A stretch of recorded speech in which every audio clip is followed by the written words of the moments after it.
Hello and welcome to Python Fundamentals.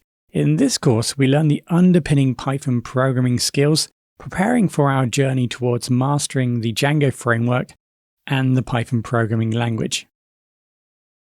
This tutorial is part of a series of tutorials. You can find the link to the whole playlist in the video description. This tutorial is from our Python Programming Fundamentals for Django Developers course, which you can find and purchase on Udemy.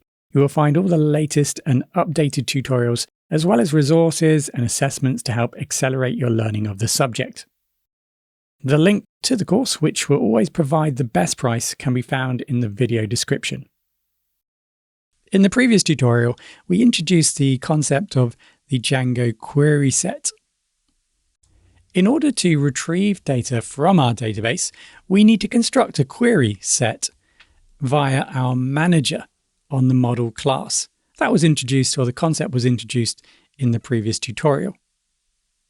So let's remember that the query set represents a collection of objects from our database. So we're constructing a query set. We're constructing a query utilizing the tools from the query set API, and that's going to be translated into SQL code so the database can perform the task that we specified.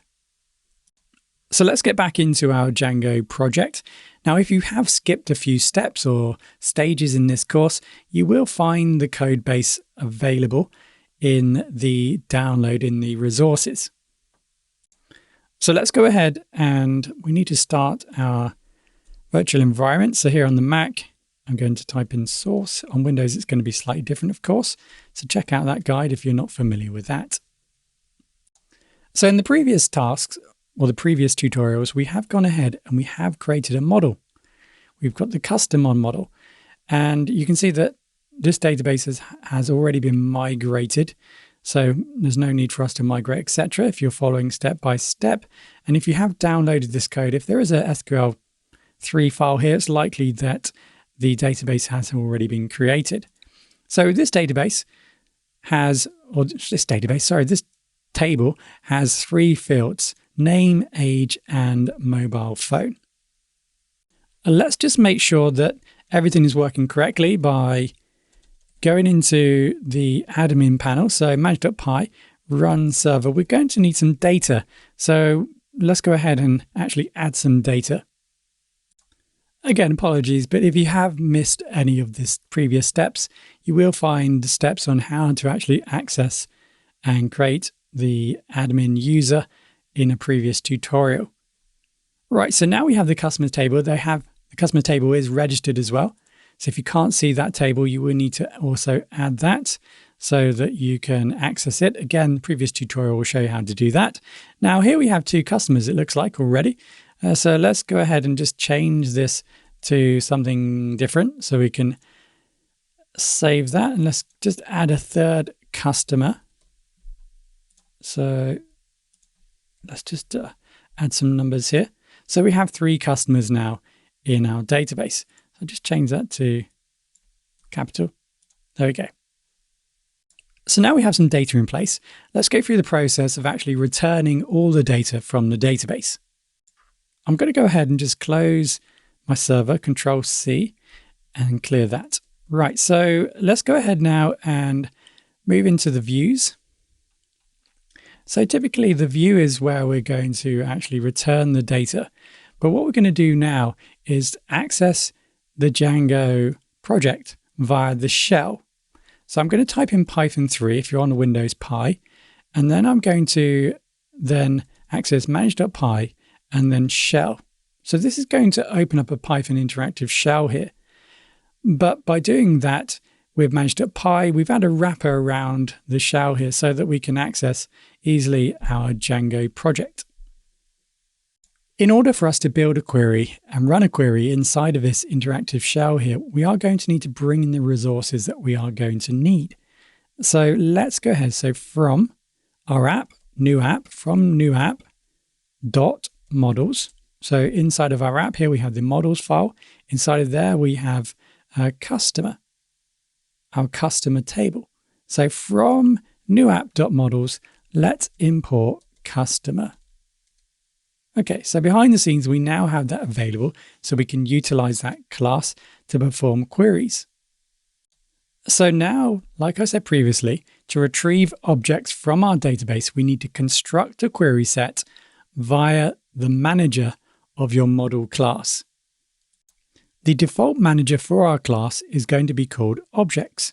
So what we need to do here is we need to specify our model, customer.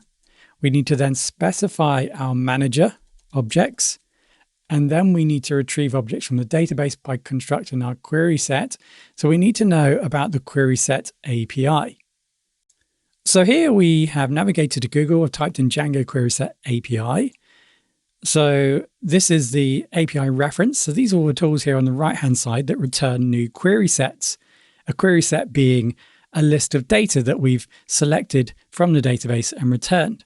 So one of the methods here is all. So this will basically create a query which will tell the database to select all the data in that particular model that we selected from that table and return it.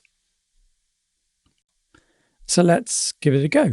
Right, so .all. So that's the method. So let's give that a go. And there we go. We can see that we've now returned our query set.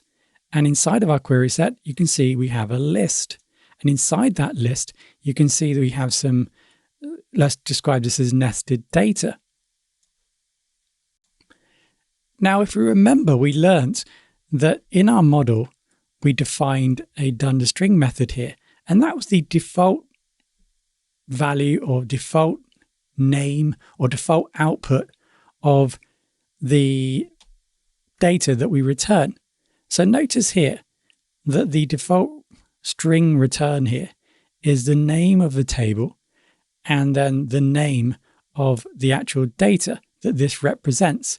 So Xander here represents the data that's associated to that row in the database. And notice earlier we created 3 entries into our database and we've returned 3 items here in our list, in our query set. So let's now place this into a variable. So instead of us using customer objects.all, I don't want to do that. So let's now place this within a variable. So in this time, instead of printing it out directly, we're just going to grab all that data and then we're going to place that into a variable x. Okay, I'm just going to clear now. So if I select x, you can see that it returns the query set. But what if I wanted to see the data inside of one of these data types here, which this should be, for example, all the data that's related to the Xander entry in my database. So if I go back here, go into Xander, it stopped working because I don't have the server running. So I'm just going to open up a new window, use this plus here. That's going to open up a new shell here. And what I'm going to be able to do here is go ahead and run, actually I probably need to go into a virtual environment. So I'll just get back into my virtual environment and I'll then go ahead and run python3 manage.py, run server. So this is in a separate tab. So what I have now is a separate tab and I've run the server. So I'll go back and have a look. So this is the data that I should have retrieved. Okay, let's go back into the other shell and we're storing this data in X. So let's use the skills that we learned previously. Let's see if we can, for example, access individual items here by utilizing the index. So if we remember, to use the index, we specify the square brackets, and then we know, for example, I'm not too sure what's happened there. We know, for example, that this data is at position 0. So let's say x0 and print that out. And notice now what we have is we can now access that individual item in our list. Now, what's inside of our list here? Well, essentially, what's inside of this list, what we haven't introduced yet, is the data type dictionary. So a dictionary tends to have a key value. So in a data dictionary, we have a key, and then we have some sort of value.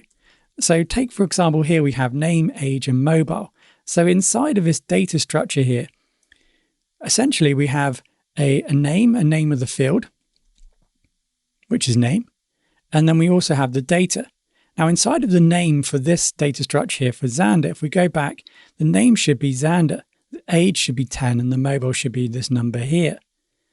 So inside of this data structure here in this list, we should have name, age, and mobile. And the data inside of it should correlate to what the data is in the database. So let's see if we can use a pattern here to view that data. So I press up again to bring back previous commands. I use dot here, and then let's, for example, grab the name. So notice how now I've specified within this data type here, the name. I've requested the name. I've used the index originally of the list and then specified the name. And now I'm returning the individual name. And that's obviously been extracted from the database. So we can perform similar functions on the other items we have in the list here. So let's, for example, try and access the data here. Now, remember, this is a list. So the index position here is going to be 1 for Ali. So let's go ahead and say X position 1. And let's have a look at, for example, his mobile number. And there we go. So a list here is a collection of data from a database. The query set is built up as a list of objects. Those objects can be accessed via, like you've seen there, using the dot method. We can select individual elements from that object.